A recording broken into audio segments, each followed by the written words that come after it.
tidak kalah penting adalah permission, pamit dengan pengamanan setempat. Ya. Anda mau ngambil gambar building di Sudirman, pamit dulu. Kenapa?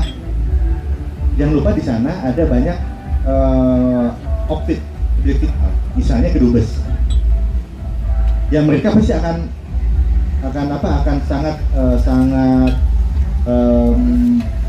sangat aware kalau ada something yang terbang dari mereka.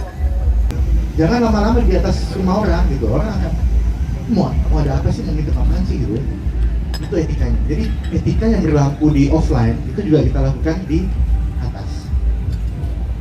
Jadi biasanya di daerah wisata ya, kalau kita main terbang itu ada oknum-oknum yang memanfaatkan. Mereka minta charge 500 sampai 2 juta. Itu sudah banyak sekali. Kemarin waktu pertemuan dengan Kemenhub dan otoritas pemerintah tentang drone, kita udah sampaikan bahwa kalau bisa, kalau memang ada biaya, ya udah diresmiin aja, jangan jadi pungutan liar gitu ya. Udah jadi pemasukan buat pemerintah gitu ya, dan jelas rulesnya gitu ya. Jadi Anda harus hati-hati menerbangkan karena seperti itu. Kadang-kadang mereka datang, ini apa nih gitu, tolong bayar 500 sampai 2 juta, kalau enggak isi memory card harus dihapus. Ya, nah, setiap kali Anda terbang dari sebuah tempat, kalau memang sudah selesai download. In case Anda terbang di sebuah tempat, Anda dipalak terus seperti itu. Kita ngomong palak aja sini, ya kan? Karena it's happen lah. Kayak itu terjadi. Jadi kalau mau terbang, sebelum terbang make sure dulu kalau memang di situ daerah boleh terbang. Jadi tanya dulu ke security tempat, Mas boleh nggak saya terbangin mainan ini? Oh boleh Mas, itu nggak apa kecil. Go. Selama Anda lihat di lingkungan kita tidak ada objek lainnya, Pertamina, kilang-kilang, korem, koding, ya, jangan terbang dari mereka, bakal ditembak Kak.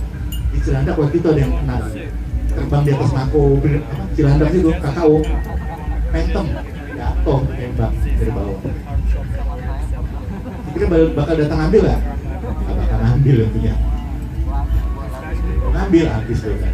Jadi nggak boleh. Jadi kita menyesuaikan dengan etika dan apa yang berlaku, walaupun tidak ada tertulis di bawah kalau kita terbang dari atas, awas jangan terbang di atas ini, nggak ada. Tapi kita udah tahu rules of the game-nya seperti apa. Jadi menyesuaikan. Okay? Kalau mau flight, hati-hati. Anak-anak kalau bisa jangan deket. Ya. Make sure kalau memang mau deket bahwa itu betul-betul dalam full control. Tidak goyang-goyang gitu ya. Malum kalau ini kita terbang dekat dari dasar, pasti akan ada, atau di sebelah kiri kanan ada dinding, pasti ada impact dia. Kenapa? Karena putaran anginnya juga akan impact ke dia, balik ke dia lagi gitu. Jadi menjadi tidak stabil. Gitu. Walaupun dia ada VPS di sini, ada sensor di sini. Gitu. Jadi tapi tetap ya hati-hati. Karena apa? Ini adalah barang elektronik. Anything can happen. Jadi tetap mesti precaution, jaga-jaga. Ini cuma mainan gitu kan.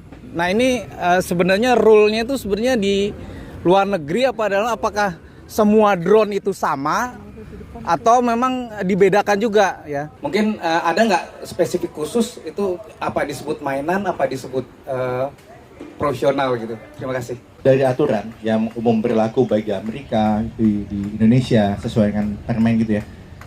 Kebetulan kita menganut rules yang sama dari FAA di Amerika gitu ya, yaitu sebuah drone dikatakan drone untuk rekreasi itu kalau dia beratnya tidak lebih dari 7 kilo atau 25 lbs. Ini apakah sampai 7 kilo? Tidak. Nah, kalau kita ngomong drone, kita mesti ngobrol tentang apa? Rules yang berlaku gitu ya. Kenapa kita perlu tahu? Supaya kita tidak bermainkan, supaya kita tidak seenak-enaknya dipalak gitu ya. Nah, drone boleh digunakan oleh masyarakat Indonesia selama dia tadi itu beratnya di bawah 7 kilo ya, dan tidak digunakan untuk komersial. Artinya drone ini digunakan untuk kegiatan hobi atau rekreasi. Hobi atau rekreasi. Ya. Syaratnya apa? Tadi itu di bawah 7 kilo, kemudian terbang tidak lebih di atas 150 meter, ya, dan menerbangkannya selalu dalam on-site. Jadi walaupun kemampuan dari drone ini Anda bisa membuat autonomous di jalan sendiri, secara aturan yang berlaku di Indonesia itu nggak boleh secara aturan gitu ya. Tapi kalau Anda mau nyoba, cobalah di lapangan terbuka yang mungkin di situ ada di kaki gunung, sehingga make sure di situ nggak ada pesawat lewat segala macam. Fiturnya udah ada. Memang hukum yang berlaku ini belum mengadopsi, belum menyesuaikan dengan fitur yang ada di sini gitu ya. Masih dengan mindset fitur yang flight controller yang dulu yang masih belum ada autonomous system gitu ya. Sekarang udah sangat hebat sekali ya, autonomous system, sensor segala macam ya. Tapi nggak usah khawatir, pasti akan diperbarui ya. Gitu ya. Termasuk terbang malam hari itu juga mesti secara aturan nggak boleh. Kalau Anda mau terbang, make sure itu di tempat yang, kenapa? Malam hari nggak kelihatan, bukan apa-apa. Ada terbang, tahu di atas ada ada kabel listrik, konslet.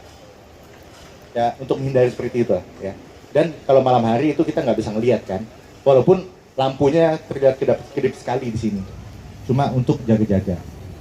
Drone ini kan di bawah 7 kilo. Kita untuk rekreasi, memang didesain adalah untuk travel gitu ya. Jadi kita bisa bilang, oh ini drone untuk rekreasi kok, secara hukum boleh. Kategori yang dianggap dengan drone rekreasi atau hobi, beratnya seberapa, aturannya apa ya, tidak boleh lebih dari 90 meter, kemudian harus bergabung dengan komunitas ya, dan juga tidak digunakan untuk komersial.